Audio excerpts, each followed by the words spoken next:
Hello, everyone. Hello. Happy Monday. Good afternoon. Yes, I'm Sundlun. Happy to be here with Irene O'Connor, who is in for Scott today. Yes, Scott is off. I'm so happy to be here. We were actually both on vacation last week. Yes. And you went away. I actually only went to the Berkshires, not that far away, but you went to Florida. Yes, it was a spring break for a lot of kids in Connecticut, so we headed off to Florida to visit family, but we managed to get a little fun.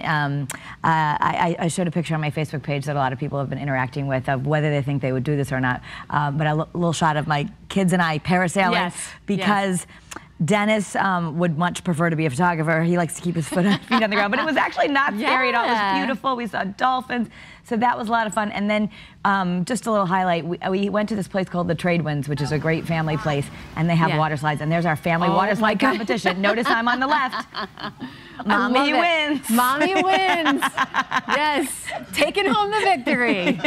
Now, my kids probably went on that like 10 million more times. There goes Julian. I see Julian. Isn't it nice that they had 4 of them together? I know. I know. To which they said, Mom and Dad, you have to come too. We said, oh, okay. No, so it was a lot of fun. We were seeing family as well. Dennis has family that lives down there, so it was nice to see sunshine. Yes, the weather looked absolutely, especially in the parasailing shot, that looked absolutely gorgeous. And then we came back to this morning. That was a little bit of a noisy wake-up call. I was in the middle of the night checking my phone. I'm like, what? Tornado watch? Yeah, actually this morning there was a tornado watch for several places in the state, northwest corner and southwest corner. So we were really busy. Scott was really busy in the Weather Center this morning tracking all those storms. And then the rain coming down on our rooftop this morning. Unbelievable. You probably heard it and saw it where you live too. So it was crazy this morning. It was a wild morning. Yeah, it was crazy. Fortunately, it kind of cleared up, I hope, mostly by the time that people have to run the Boston Marathon. But it wasn't the greatest day for a run, but certainly doesn't keep the athletes away from running this. This is the 123rd running of the Boston Marathon. It's Patriots Day in Boston today. Patriots Day. This is a state holiday there up in Boston. And of course, the Red Sox are played actually at 11:05 this morning. So everybody's out. Everybody's at Fenway Park, or they're on Boylston Street watching the marathoners cross the finish line. It's going to be nothing like, I hope it was nothing like last year. It was pouring, the last couple of years of rain. But at least this hopefully would have cleared by the time they really. Absolutely. And the other big sports story this past weekend, a big win for Tiger Woods. Did you see this at the Masters yesterday? History was made, the first major victory in over 10 years, and he's calling it surreal. What an emotional day for him. And I listened to him, he said, full circle, there's his son. And he just talked about how it was like his dad was there cheering him on, and then now he's the dad. And his son was cheering him on, and what a full circle moment. His daughter was there too. And his mom. And his girlfriend of 2 years. And it was just a really, really emotional day there at the Masters in Augusta, Georgia. Oh my gosh, what a day.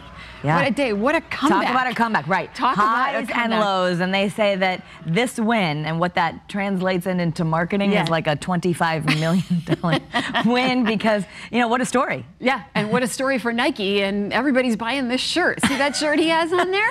Everybody's buying it. It was just incredible. It broke the website over the weekend because people wanted that shirt. Now, it's not like a typical golf shirt. It's one of those, like, kind of skin tight. It's not totally like skin those tight. athletic shirts that our boys always like to wear. Right, but it's just a basic red shirt. But you're not going to find it, apparently. No, you're not going to find it now.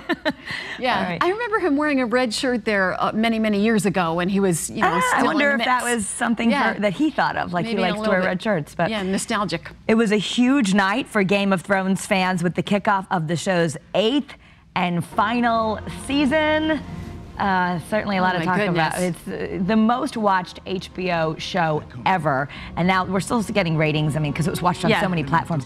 Interestingly, though, there was a little mistake, and it was available to DirecTV streaming customers for a few hours. They said their system just got so excited they put it out. It wasn't supposed to happen. Everybody was so excited. Yeah. Well, hopefully it didn't spoil things for a lot. I mean, they did see it though. everyone was on Twitter last night talking about the Game of Thrones. It's just incredible. Actually, 60 Minutes did a story last night on it too. And Anderson Cooper dressed up like one of the White Walkers from the show. It was incredible. Just the amount of work that goes into that show. I keep thinking like, oh, I want to watch it, like, you know, now, but like, it would take years. I mean, it's been gone. It's been, so you're going to have to sit down and binge watch. Talking about a group that's made a lot of waves on Twitter. In fact, the most tweeted about group ever, the Korean pop group BTS, also just broke a record. Variety magazine is reporting that their music video for this song, Boy with Love, which also features American pop singer Halsey, had 78 million YouTube views in a day. That's unbelievable. Now, if you have a teenage daughter or a teenage son, you probably know about this group, because I have a niece who is obsessed with Korean pop. And she listens to this on her iPod nonstop all day. And they were in the Oscars. They've made a lot of other appearances. Apparently they stand for like breaking the stereotypes. They just so they stand for some good things as well. I can't really understand if they're always singing English or not. I think it's both. Okay.